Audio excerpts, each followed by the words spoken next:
कानून अगर हमारे इतने अच्छे हैं तो डिस्ट्रिक्ट कोर्ट का फैसला अलग क्यों होता है, हाई कोर्ट का अलग क्यों होता है, सुप्रीम कोर्ट का अलग क्यों होता है? अरे जो कानून डिस्ट्रिक्ट कोर्ट के जजेस को वो अलग फैसला दे रहे हैं, हाई कोर्ट वाला अलग दे रहा है, सुप्रीम कोर्ट वाला अलग दे रहा है। वो हम चाहते हैं वो कानून 12वीं पास कांस्टेबल को क्लियर हो जाए और एफआईआर बढ़िया लिख दे, और जो अपराध प्लान करके किया जाए उसमें कोई माफी नहीं और उसमें कठोर दंड होना चाहिए। और उनका यह भी कहना है, सिंगापुर का और खासतौर पर जापान का भी, जो अपराध पैसे के लिए किया जाता है उसमें 100% प्रॉपर्टी जरूर जब्त करना चाहिए। कि भारत की 80% समस्याओं का समाधान नियम कानूनों को बदल के हो सकता है। 80% समस्याओं का समाधान भारत के संविधान में कुछ परिवर्तन करके हो सकता है। 80% समस्याएं मानव निर्मित हैं और मानव निर्मित कोई भी समस्या लाइलाज नहीं होती। अपना घर बनाना होगा तो 10 आर्किटेक्ट से बात करेंगे। ये जो नौकरशाह जब अपना घर बनाते हैं तो 10 आर्किटेक्ट से बात करेंगे और 10 लोगों का घर जाके देखेंगे और किसी एक के घर की नकल भी नहीं करेंगे। किसी एक के घर की ड्राइंग रूम की नकल करेंगे, किसी के बेडरूम की नकल करेंगे, किसी की किचन की नकल करेंगे और कोशिश करेंगे जो 10 घर देखा उन सबसे बढ़िया घर मेरा बने। लेकिन जब देश के लिए कानून बनाना होता है तो ये नौकरशाह 10 देशों का कानून नहीं देखते। ये नहीं देखते कि कंज्यूमर प्रोटेक्शन एक्ट दुनिया का सबसे बेहतरीन वाला कहां है। यह नहीं देखते कि रेरा जैसा कानून दुनिया में जो चल रहा है वो सबसे बेहतरीन कौन सा है। यह नहीं देखते कि ड्रग स्मगलिंग के मामले में दुनिया का सबसे बेहतरीन कानून कहां है। सिंगापुर के जस्टिस सिस्टम एक बहुत नॉर्मल सा सिद्धांत अपनाते हैं।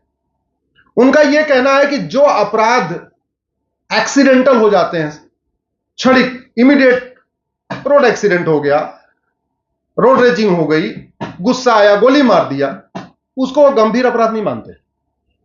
उनका यह मानना है जो अपराध पैसे के लिए किया जाता है वो गंभीर अपराध है। सिंगापुर की बेसिक फिलॉसफी यह है कि जो क्राइम पैसे के लिए किया जाता है वो अनप्लान्ड नहीं होता, एकाएक नहीं होता, क्षणिक आवेश में नहीं होता, वो बड़े प्लान करके होता है।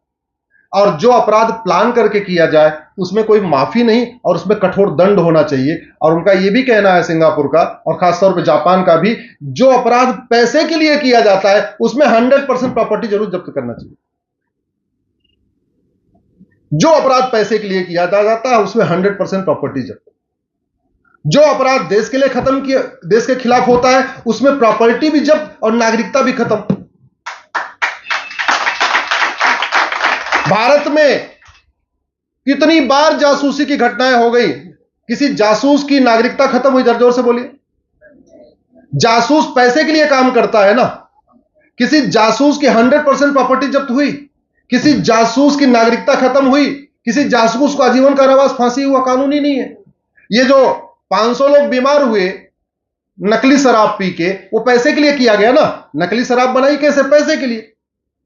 क्या उसमें 100% प्रॉपर्टी जब्त हुई? नहीं। आजीवन कारावास, फांसी हुआ? नहीं। नागरिकता खत्म हुई? नहीं। 5 साल सजा और 10,000 रुपए जुर्माना। मेरा व्यक्तिगत मानना यह है कि भारत की 80% समस्याओं का समाधान नियम कानूनों को बदल के हो सकता है। 80% समस्याओं का समाधान भारत के संविधान में कुछ परिवर्तन करके हो सकता है। 80% समस्याएं मानव निर्मित हैं और मानव निर्मित कोई भी समस्या लाइलाज नहीं होती। भूकंप लाइलाज हो सकता है, बाढ़ लाइलाज हो सकता है, सुनामी लाइलाज हो सकती है, दैवीय समस्याएं लाइलाज हो सकती हैं, लेकिन मानव निर्मित कोई भी समस्या लाइलाज नहीं। इलाज कैसे आएगा? इसकी दवाई कैसे बनेगी? दवाई स्वाभाविक सी बात वहीं बनेगी, संसद में बनेगी, विधानसभा में बनेगी। भारत में कुछ समस्याएं पूरे देश में हैं, लेकिन आप ध्यान से देखिए, सजा अलग अलग होती है। आर्टिकल 14 को आप लोग पढ़िए। आर्टिकल 14 में लिखा है, state shall not deny equality before law और इक्वल प्रोटेक्शन ऑफ लॉ। हमारे संविधान निर्माताओं ने सोचा नहीं था 75 साल पहले हम जो संविधान बना रहे हैं आने वाले टाइम में कैसे कैसे लोग और समाज में आ जाएंगे, तो उन्होंने उस समय के हिसाब से बनाया। आर्टिकल 14 में एक शब्द जोड़ दिया जाए, जहां लिखा है are equal protection of law, अगर एक शब्द जोड़ दिया जाए and shall secure equal protection of law, and shall secure, 2-3 word जोड़ना, and shall secure equal protection of law.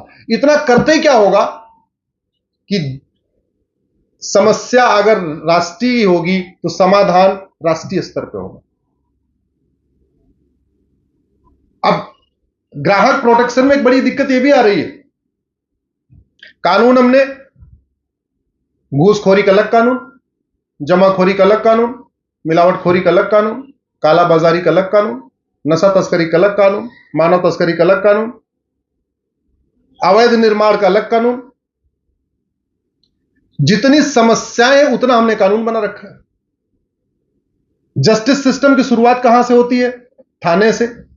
थाने में एफआईआर कौन लिखता है? कांस्टेबल। कांस्टेबल कितना पढ़ा है? जोर से बोलिए जरा। 12वीं पास।